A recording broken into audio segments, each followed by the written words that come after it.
Don't blink, it's your bike. Okay, look up there. This is doing well because I'm having a wonderful day on this gorgeous 31st July 2025. This is part 3 of self-harm, which I hate doing because I was in part 2, which is my phone wasted battery, lost battery. So I had to do this part. The problem is I really had a good time with my parents right now. I went for a supper and it was really fun. I had a lot of fun. So yeah, this kind of sucks. I don't feel like talking about self-harm, but then again, if I don't finish it today, I don't know I don't know what I said the day before. Understand? That's how it works. So like I was saying,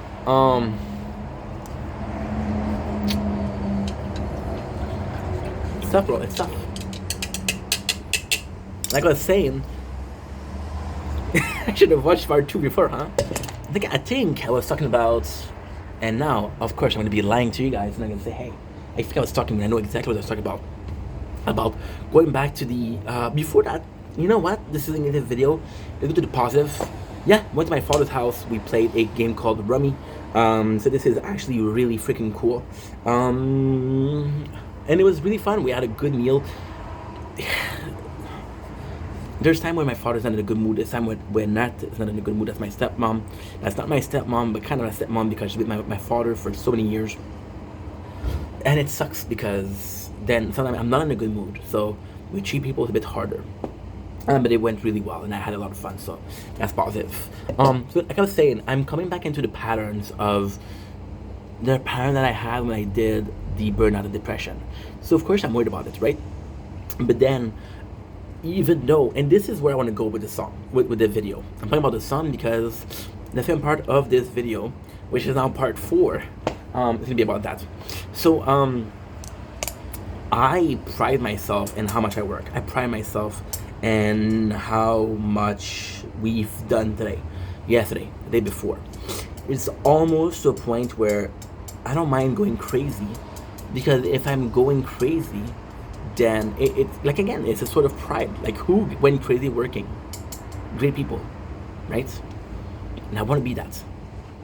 And if the price is to pay is to go crazy, then who cares? But that's self-harm. That's self-destructive behavior. Self-destructive, self-harm, it's kind of the same thing. Can we agree on that? Cool. So then this part came as a worry, right? And then lately I've been listening to a lot of music because I work a lot. So to relax a little bit, what I'll do an hour a day of just music and uploading clips, making clips. That way I get a break and I'm still working, but I'm not working as hard as I usually do.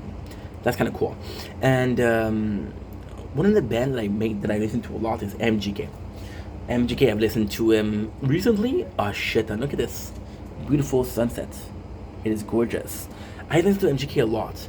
And for MGK, which is very sad to say, I fuck with his new stuff, but I fuck with his dark arc a bit more. Like Ticket to My Downfall.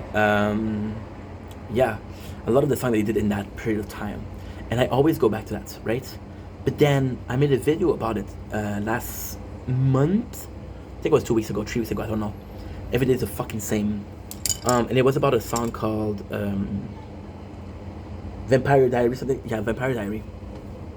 And people were like, yo, to me, it was a good song, but it was nowhere near what he was doing with in his depressive era.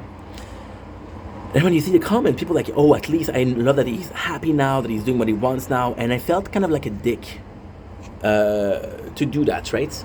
To prefer that when he was hurting, because I'm like, dude, yes, the guy had a very good and very talented, the tower, very talented in music, but he's feeling better, so you're an asshole to say, hey, I prefer when you were depressed, because that's not nice to say.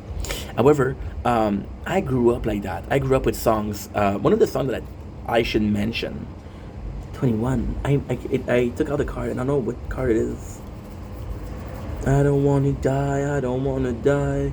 I don't want to die. So here's coming at you. You know what? Recovery package chance would be good. It would be good. Instead of Yeah, that's good. That's good. Okay. So, I grew up with songs, and when I say I grew up, it's a very hard grow up. The truth is, I grew up in the '90s, so we had some good music. None of it was super emotional. When I mean growing up, I mean songs in my 20s. So why am I calling my 20s the time where we grew up as a person? Because it's super simple. When I was in my 20s, I went through a lot. We had my apartment, I had my first job, my first heartbreak. So all the things that you're supposed to learn earlier on, you're really starting to learn them. So because my 20s were so instrumentative and so just a bunch of bad experience that makes you grow up.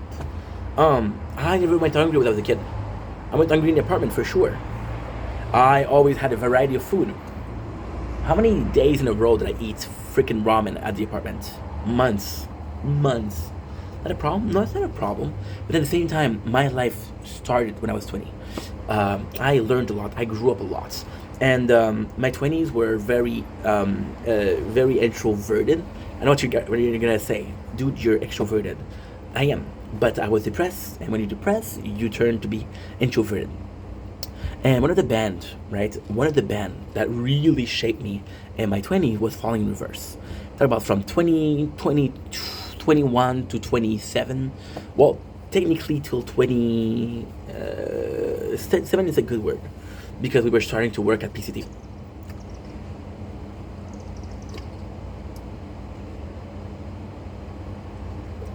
And on the first song, this is nuts.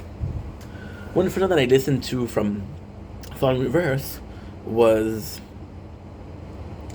this video won't make any fucking sense until you really pay attention, and hopefully you get what I'm trying to say.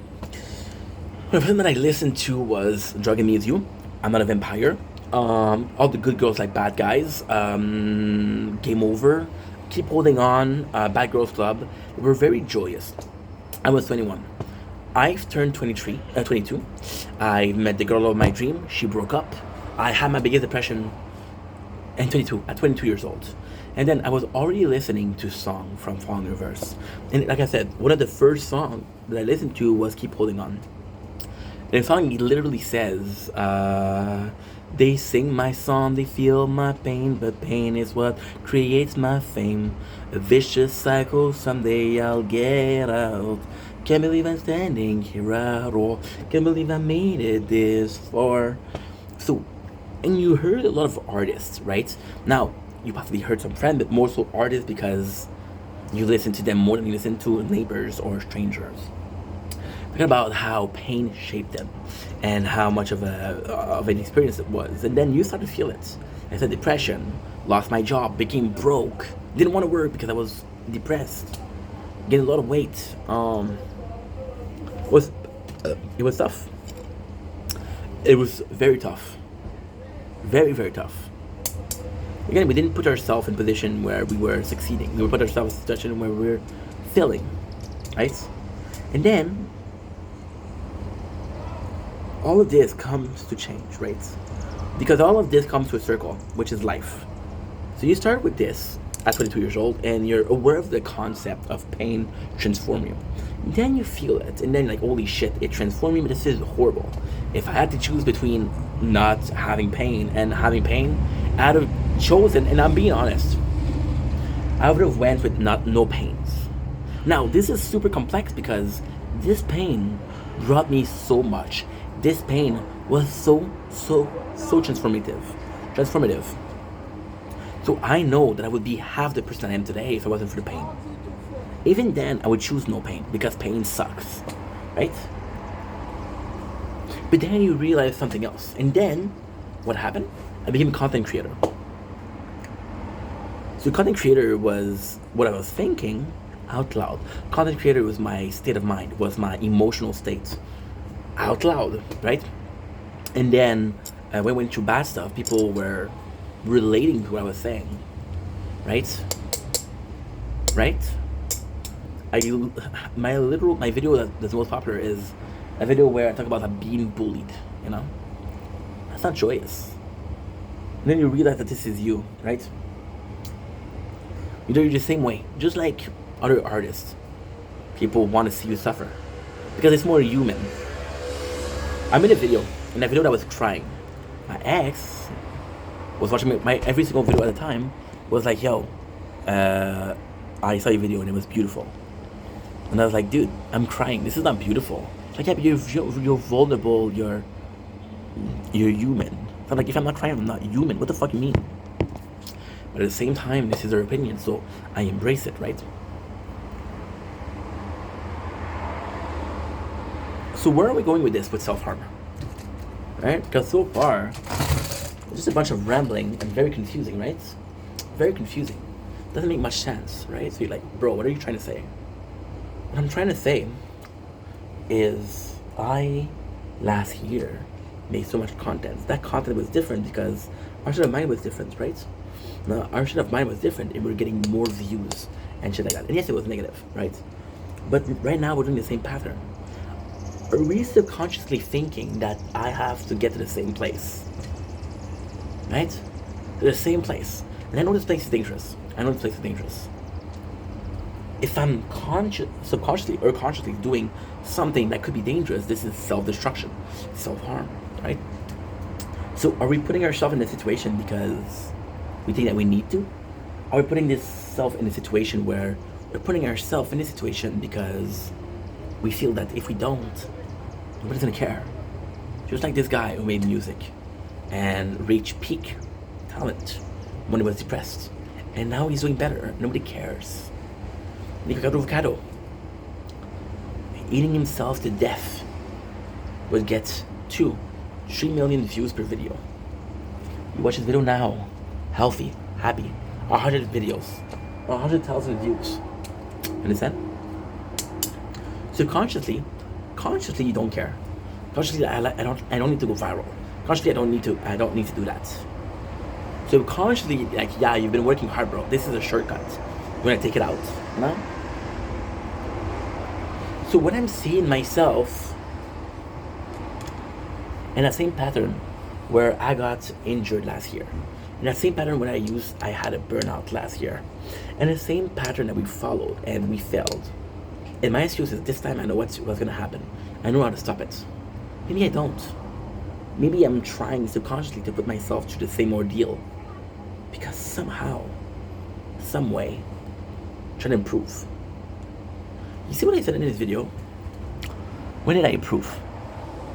When I had a heartbreak, right? When I was hungry. When I was alone. My tattoos, which come with the name Ink Vendetta. Ink is tattoos. They're all part of pain. I didn't get a tattoo because I wanted to. Did I want tattoos? Yes. Yes. I absolutely want tattoos. Did I want every single tattoo that I have? No, I didn't. Do I regret some of the tattoos? No, I don't. But the reason why I got so many tattoos was because I was depressed. Because I was depressed, I felt I don't want to have this emotional pain. I want to trade it for physical pain, right? This is what? SH. Self-sabotage. When I went to get tattoos, instead of emotional pain, was that SH? Was that self-harm? Right? No. I didn't take the tattoo gun and I didn't tattoo myself. Yeah. That's not self, but I paid somebody to hurt me. You understand what I mean? So is that scary? Yes.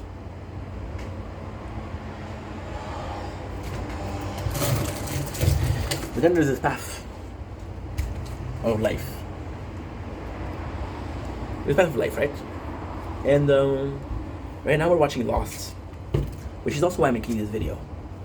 Maybe my whole purpose is a survivor, right? And if it is to be a survivor, then I have to put myself through stages. How can you be a survivor if there's nothing to survive, right? But if you're trying to survive, what are you trying to prove, right? I was watching my best friend Janice. He's a mega fan of Survivor. He loves Survivor, right? So he was watching. I don't know which Survivor he's watching, right? I think he's watching the American version. I miss my job, so I'm watching Survivor Romania. These guys look at day 1 and then look at day 45, 50. They're putting themselves through this. The same fucking game. Survivor, right? How come it's so much harder? What are they trying to prove? And it's a cultural thing. Where you've been through shit. Because you've been through shit, you feel like you can endure shit. Speaking about the Romanians, I was working with Romanians. It was always a contest of who's the strongest, who's the biggest. It is a culture thing, right? And then even the perception of a government is completely different. Some people from a region would say that communism is horrible. Some other people will say, no, communism was good. It's your perception. Now, how does it play in self-harm? That's a great question. Your perception. You perceive if something hurts you or not. There's an illness where people don't feel pain. It's a rare sickness. It's a rare illness. It's a really rare. You don't feel pain, right? So if you don't feel pain, can you survive pain? And if you don't feel pain, are you going through something? And again, this mentality that I have, this mentality that I'm spewing right now, the fact that you need to survive something, is the fact that you need to go through shit in life to make you better, right? But this has been going on since you're born. There's two parents, a mom and a dad. The kid falls. The mom gonna run to the kid, hey, are you okay? The father is gonna tell the kid, get up. The incident was the same. The perception was different. My baby's hurt versus that's time for you to grow up.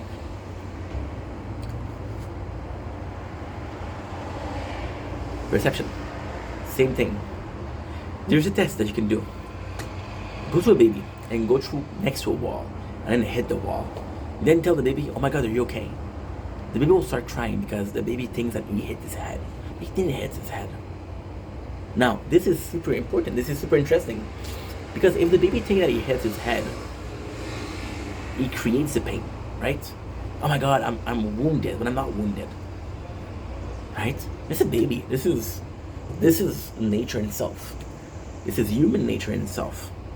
Without corruption from society. Without corruption from government. Without corruption from TVs or media.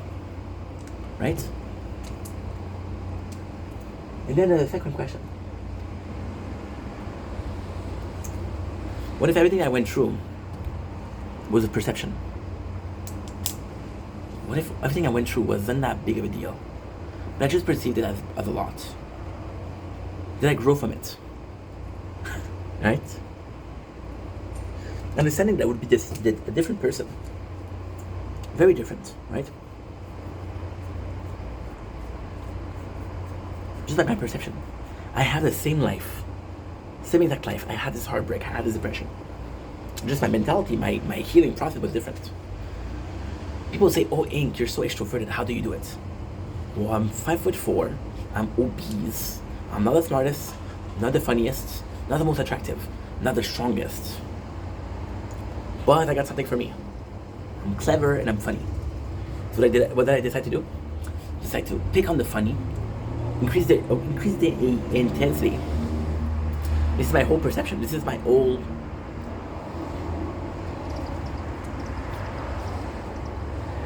This is my whole persona. This is my whole personality. Right?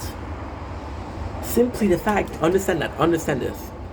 Seeing the fact that I could have been luckier for a gene pool would have made a completely different human being. How crazy is this? So why is that crazy? Well, fate. Fate is the thing. So fate. Fate means that you're supposed to go through shit. Everything is written, everything is destined. Right? From the cradle to the birth, every single action, to the cradle to the grave, every single action that you're doing is predetermined and predestined. Right? who you are as a person possibly isn't. So imagine two people that have the same life but have a different gene pool. Physically, mentally, culturally speaking, completely different results. And this, my friend, is where the SH happened. This is what will self-harm happen. Because you have your own perception of reality. I can proudly say that I'm not the main character of my own movie. I am not. So the main character of my own movie, I don't fucking know, but I will shake their hand. Right? But then this perception of I'm not the main character of my own movie is dangerous. Because nobody told you that you're not the main character. You decide, like, you know what? I could be the main character, but I'm going to play as an extra. No, bro, take control of the city. Take control of everything. That's pretty much it. So, self-harm. Are we going there? Are we doing it? I don't know. It feels like it. I don't know.